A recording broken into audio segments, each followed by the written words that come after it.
Thank you, Acting Deputy President. The criteria in the National Interests Framework will help Treasury focus on sectors where Australia is strong and where investment is key to keeping the economy secure and growing, ensuring that projects supported by the Future Made in Australia program benefit the Australian people, not just the companies involved. This is achieved through community benefit principles, which decision-makers must consider when deciding how and when to provide support. Including the community benefit principles in this bill embeds into law that every Australian is part of this transition to clean energy. It embeds into law that no one is left behind and that the benefits are shared by all. New industry means new jobs. Two of these community benefit principles focus on jobs. It's so important we ensure that these are Australian jobs. These are core principles of the Albanese Labor government, making sure that jobs are secure and fairly paid. And we want to make sure that all Australians from all walks of life have a crack at the jobs in these new industries.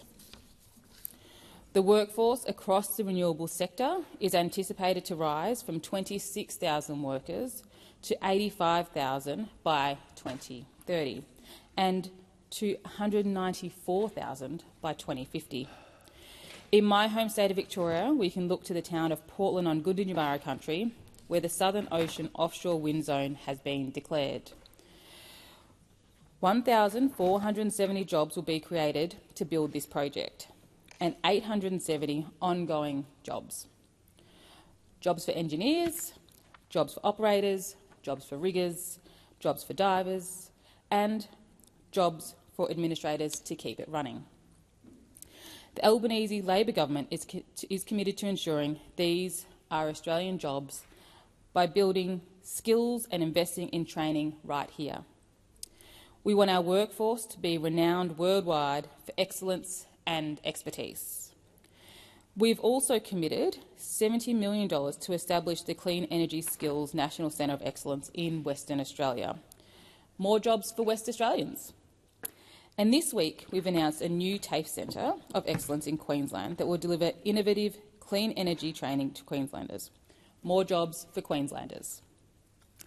And I know how important jobs are for Queenslanders. My colleague, Senator Chisholm, is a passionate advocate for jobs for Queenslanders. We talk about jobs often. We want to make sure these jobs are available to everyone in the community. Historically, there have been challenges with diversifying the job market in the energy sector. The Future Made in Australia program and the net zero energy transition gives us all an opportunity to rewrite that story. We want women bringing their minds and hearts to this sector, and so we have committed $55.6 million to the Building Women's Careers program to expand support for women's training in clean energy. This means more jobs for women. We've heard there is more to be done to bring First Nations people into this workforce, and we are committed to doing what it takes to build opportunities to support First Nations people to take up education and training required to be part of this new world. To clarify how important it is to the Albanese Labor government that these programs benefit First Nations communities, we propose adding a new community benefit principle of supporting First Nations communities and traditional owners to participate and share in the benefits of the transition to net zero. More jobs for mob. Through the Joint Standing Committee on Aboriginal and Torres Strait Islander Affairs inquiry on First Nations economic prosperity, we've heard from businesses and communities at the cutting edge of entrepreneurship, and they've told us they're looking at renewable energy for their future. In Gippsland, this is happening in real time. The Gippsland offshore wind zone falls on Gunai country. The Gunai Land and Waters Council know that clean energy is the future.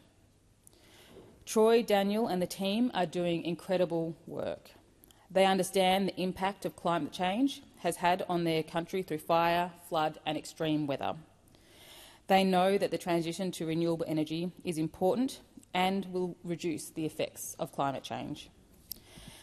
They can also see the enormous opportunity for their people in being at the forefront of building cleaner, cheaper energy stations on their land. And so they are organising and preparing themselves for negotiations with developers. And they are doing this knowing their negotiation position is strengthened by the fact the government is looking for projects with meaningful engagement with First Nations people and communities, delivering genuine ongoing benefits for mob. This means we're talking about truly pivoting the economic opportunities for First Nations communities through these arrangements. We're talking about truly transforming the economic future of a generation of First Nations Australians. We know this is possible because we can learn from Canada, where First Nations people have been involved in the renewable energy sector for the past 20 years. Canada have mandated project ownership targets where projects are built on First Nations lands. In this context, First Nations-led initiatives have fostered 200 medium to large renewable energy projects and have helped generate $1.5 billion in Indigenous and employment contracts. We are getting started with a similar approach in Australia. Through the Joint Standing Committee on Aboriginal and Torres Strait Affairs inquiry into economic prosperity for First Nations Australians, we've heard about the East Kimberley Clean Energy Project, which will construct the largest solar farm in Australia, 900 megawatts and a 50,000-tonne hydrogen facility. These are really significant and mind-boggling numbers. And you know what? It's created jobs there too. But it doesn't take a clean energy scientist to understand that these projects are groundbreaking and arrangements with traditional owners as equal partners is truly transformational, positioning First Nations people in the driver's seat of harnessing the community benefits from the clean energy transition. To quote Minister Bowen, who is doing such fantastic work in this space, Indigenous participation should be the norm, not the exception. And that is exactly what this government wants to achieve. And I, for one, am very excited about that future. A future of cheaper, cleaner energy for all Australians. A future with more jobs for all Australians. A future where failing coal stations don't lead to higher energy bills. A future where my kids have the option of learning from world-renowned clean energy researchers at our universities or from highly skilled technicians in our TAFE systems.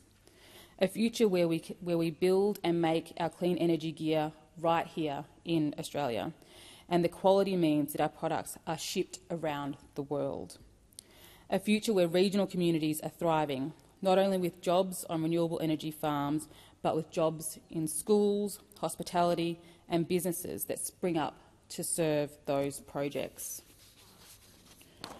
And a future where First Nations people and communities are a central part of the clean energy industry, where they have negotiated steady, sustainable revenue streams and are no longer defined by a deficit narrative, but rather recognised for their contribution, their skills and their knowledge. Let's move forward towards a future made in Australia.